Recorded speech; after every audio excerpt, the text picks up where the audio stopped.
Stamp duty scam mastermind ఎవరు? Software script kings పనేనా? Software script kings పనేనా అంటూ చూస్తున్నాం. మీ సేవా నిర్వాహకుడితో సాధ్యమేనా? సాధ్యం కాదు. దాని వెనకాల పెద్ద కింగ్ పిన్ ఉంటాడు. ఆయన ద్వారానే ఇవన్నీ జరుగుతుంటాయి.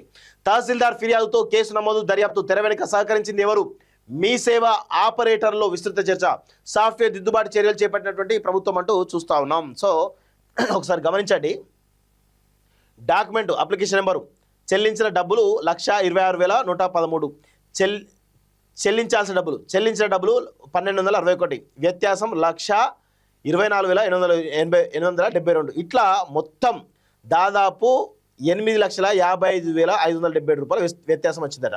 సో ఇట్లా భూభారతిలో స్టాంప్ డ్యూటీకి సంబంధించినటువంటి చెల్లింపులు ఏవైతున్నాయో వాటిల్లో పెద్ద ఎత్తున గోల్మాల్ జరిగింది అనేది ఇక్కడ తెలుస్తూ ఉంది. దానికి గల కారణం ఏంది?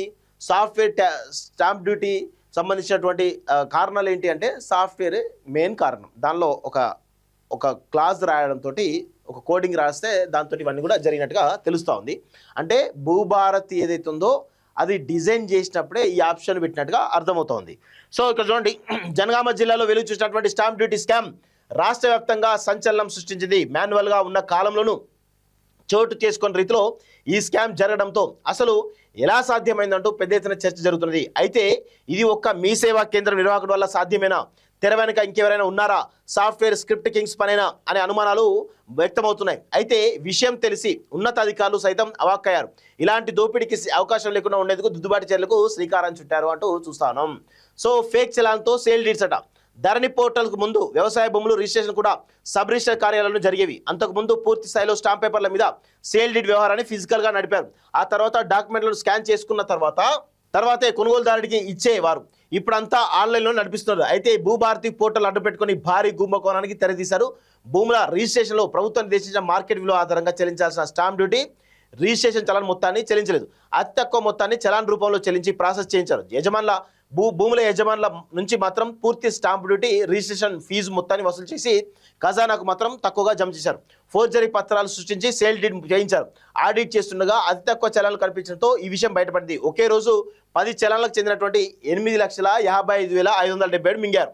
ప్రాథమిక పరిశీలన తర్వాత జనగామ మండల తహసీల్దార్ ఇంద్రవల్లి హుస్సేన్ పోలీసులకు ఫిర్యాదు చేయగా దర్యాప్తు చేస్తున్నారు. కొనసాగుతున్న విచారణ అంటూ చూస్తా ఉన్నాం.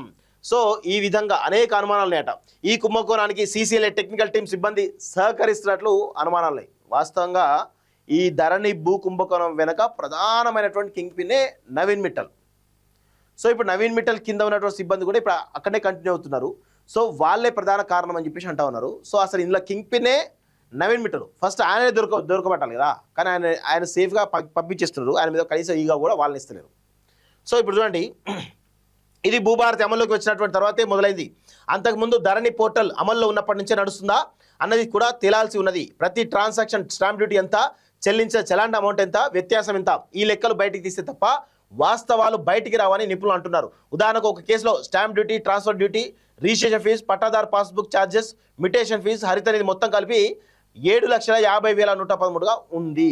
అయితే 1,000 రూపాయల ఈ చలాన్ చొప్పున 2 సార్లు అంటే 2,000 రూపాయలు చెల్లించిన స్టేటస్ సక్సెస్గా వస్తుంది. అయితే ఇది సాఫ్ట్వేర్ లోపభూయిష్టంగా ఉండడం వల్ల సాధ్యమవుతుందా, లేదంటే కేటుగాళ్ళు ఇంకేదైనా చేస్తున్నారా తెలియాల్సి ఉన్నది. మరోవైపు జావా స్క్రిప్ట్ చేసిన వాళ్ళు పూర్తిస్థాయి నాలెడ్జ్ ఉన్న సహకారం ఉండొచ్చన్న అనుమానాలు కూడా ఉన్నాయి. కేవలం మీ సేవా నిర్వాహకులతోనే ఈ పని సాధ్యమవుతుందా అంటే సాధ్యం కాదు. కేవలం దీని వెనకాల ఈ సాఫ్ట్వేర్ డిజైన్ చేసిన టెక్నీషియన్స్ ఉంటారు, సీసీఎల్ఏ టెక్నికల్ టీం ఉంటుంది, మీ సేవ వాళ్ళు ఉంటారు. అన్ని రకాల కొంతమంది ఒక ముఠాగా ఏర్పడి దీన్ని దందా చేసినట్టుగా చాలా స్పష్టంగా అర్థమవుతోంది. సో మరి దీనిపైన విచారణ చేసి మరి ఏం తెలుస్తారో చూడాల్సిన అవసరం అయితే ఉంది. మరి తేలిస్తే నవీన్ మిట్టల్ బయటపడతారు. మరి ఆయన శిక్షిస్తారా? ఆయనపై చర్యలు తీసుకుంటారా? తీసుకోరు.